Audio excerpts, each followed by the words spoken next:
Arriving at a recycling facility, this commercial vessel presents as a monumental structure of valuable steel, containing roughly 30,000 tons of premium metal.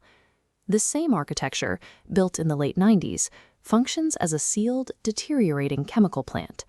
It was constructed using durable industrial chemicals that are now universally banned across the globe. Inside this specific framework, over 100 tons of highly toxic hazardous materials are woven into the ship's very architecture. The materials originally installed to protect the vessel, fire-resistant insulation and marine biocides, now directly threaten the workforce. If these dangerous chemicals are violently disturbed by a worker's cutting torch or a heavy crowbar, the results are instantly lethal. Historically, informal beach yards ignored these internal toxins entirely, prioritizing the speed of the steel harvest over worker survival and the coastal environment's integrity. Modern, responsible shipbreaking requires a different sequence. Before a single steel plate is harvested, the vessel must be systematically unmade to defuse the chemical payload hidden within. The abatement journey begins on the exterior of the hull.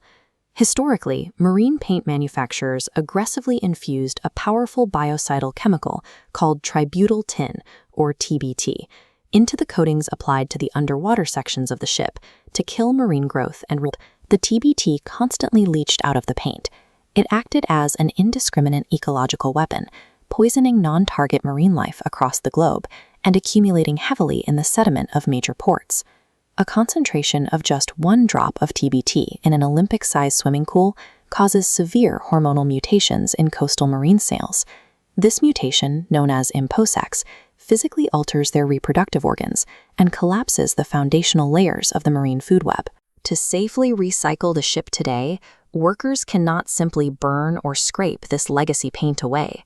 The resulting toxic dust would wash directly into the adjacent ocean.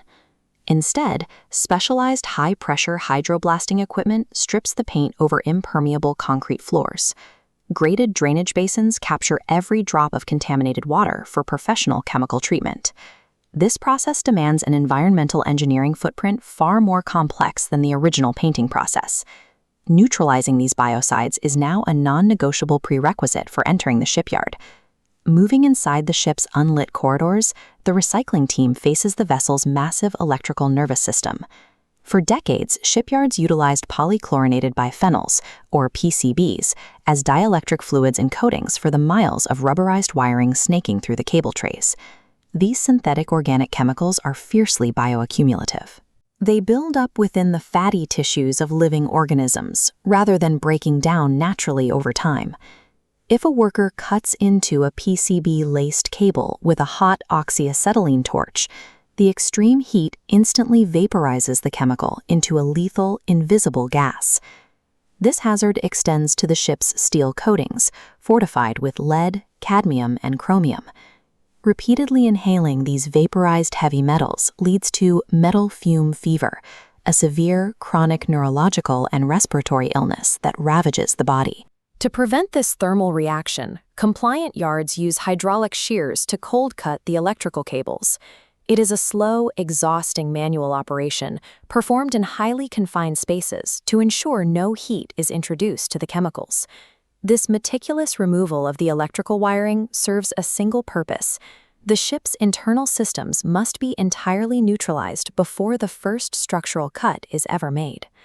Descending into the deepest mechanical organs of the hull, Dekim confronts the vessel's atmospheric and liquid threats. The aging refrigeration and cargo climate control networks are charged with ozone-depleting substances. The careless venting of refrigerant gas from just one mid-sized commercial ship causes the same atmospheric ozone damage as driving 10,000 cars for an entire year. Pooling at the absolute bottom of the ship are heavy fuel oil residues and untreated bilge water. Mariners and shipbreakers collectively refer to this viscous, contaminated liquid as slops.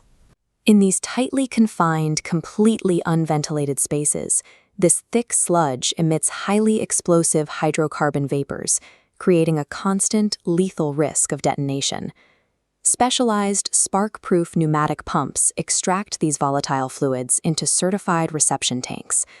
Only when the slops are removed can the internal compartments be certified gas-free. Inside the crew's accommodation block, the team faces the most pervasive legacy material aboard, asbestos. The danger arises when the material ages and becomes friable, meaning it crumbles into powder under hand pressure. When this material is disturbed, it releases millions of microscopic, indestructible fibers into the stagnant air. Once inhaled, these lodge permanently in human lung tissue. To defeat these airborne fibers, compliant yards construct airtight plastic quarantine zones. Machines fitted with HEPA filters create a negative pressure zone, ensuring that any fibers disturbed during the work are sucked into the filters rather than escaping the room. Inside this stifling plastic bubble, workers execute the manual extraction while clad head to toe in impermeable hazmat suits and full positive pressure respirators. This meticulous manual extraction is the most expensive phase of the entire project. In a fully compliant yard, the abatement process consumes up to a quarter of the total project budget. This chart highlights a massive economic disparity. The financial cost of safety accounts for 25% of the budget, yet the extracted toxic materials account for less than 1% of the ship's total mass. Willingly bearing this heavy financial burden is the definitive dividing line between a world-class recycling facility and a catastrophic ecological disaster. Only when the final hazard bag is sealed and the fluids are drained does the identity of the ship truly change. The vessel is now hollowed out and rendered completely chemically inert. The toxic time capsule has been diffused. The ship is now simply thousands of tons of premium-grade steel waiting for the cutting torch. This purified metal, stripped of its chemical legacy, is now ready to be melted down and reborn into the circular economy.